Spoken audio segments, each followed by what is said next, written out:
I've met a couple times her ex-husband. I'm sure Megan's? Yes, I met him like personally. We met in the lobby of the Soho House in Chicago and just sort of like flirted and then started talking and then met once in LA very briefly. We talked about doing a project.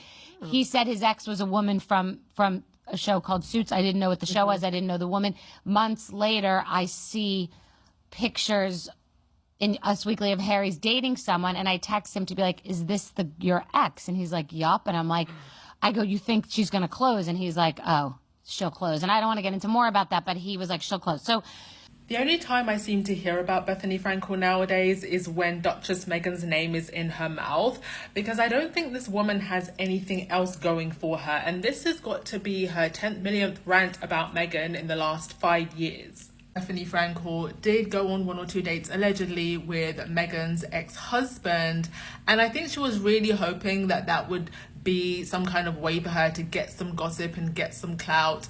I am with Meghan's ex-husband, and she was probably hoping to use that in some way. But even Meghan's ex-husband has literally never spoken about Meghan. He's even remarried. I think he even has children with his new wife. He's not talking about Meghan, but Bethany keeps talking about Meghan and Meghan's ex-husband. I wanted to read this from Celeb Bitchy because I feel like it really sums this whole situation up. The root of Bethany Frankle's obsession with Duchess Meghan seems to mostly be about Meghan's ex-husband, Trevor. Trevor and Meghan were done years before Meghan met Harry, and by all accounts, Meghan was the one who left Trevor. Bethany met Trevor after Meghan divorced him, and Bethany seemingly became obsessed with him and tried to date him. He found someone else and he happily remarried. He and his wife have 3 kids, and yet Bethany's obsession continues. She spoke to the Toast podcast, and seemingly the bulk of the interview was the greatest hits of Bethany's thoughts about Meghan in particular. Bethany has now been obsessively ranting about Meghan for 5 years.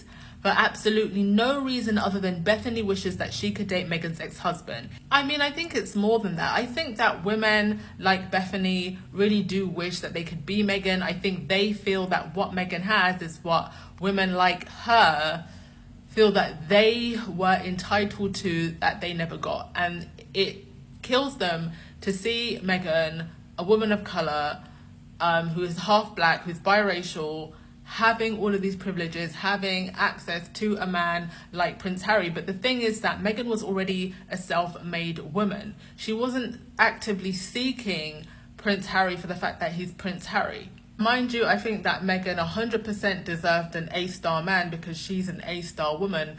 But the thing about people like Bethany is that they believe that they deserve an A-star man simply for existing in the skin that they're in. And that's also where the root of Bethany's obsession is, because she feels like she should be in Meghan's shoes. Last time I checked on Bethany's TikTok, she said that she was getting ready for a date, and I haven't heard any updates about that date, so I'm assuming whoever that was probably caught that there was something weird about her too. Because seriously, would you want to date someone who's completely obsessed over another woman in a very creepy way? Bethany needs some self-esteem. She needs to stop obsessing over Duchess Meghan and just focus on herself. And Meghan doesn't want your advice. She doesn't need your business advice. She doesn't need your life advice. You, however, definitely need a therapist.